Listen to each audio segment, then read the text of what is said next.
আমি আজকে এসেছিলাম গণ অধিকার পরিষদ। আপনারা সকলেই জানেন যে গণ অধিকার পরিষদের চেয়ারম্যান বিপি নূর, তিনি একজন সাহসী এবং অত্যন্ত মেধাবী একজন মানুষ। তিনি কাউকে ছাড় দিয়ে কথা বলেন না। আপনারা দেখছেন বিগত আওয়ামী লীগ সরকারের আমলে শেখ হাসিনাকে বারবার উদ্দেশ্য করে ক্ষমতা ত্যাগ করার কথা তিনি বলেছেন যে অবৈধভাবে একটি দানব বসে আছে, বিনা ভোটে বিনা নির্বাচনে একটি পাতানো নির্বাচন দিয়ে শেখ হাসিনা সরকার গদিতে বসছিলেন দীর্ঘ 16 বছর।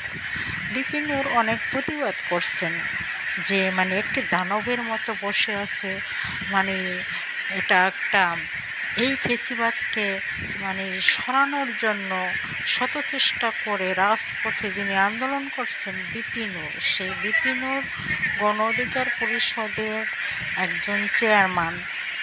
তার অফিসে আমি এসেছিলাম নেতাদের সাক্ষাৎকার নিতে। আমি সাক্ষাৎকার নিলাম। আমি সাংবাদিক জবা জাতীয় প্রেস ক্লাব থেকে। আমি বিপি নূরের অফিসে আল রাজি কমপ্লেক্স এখানে এসে আমি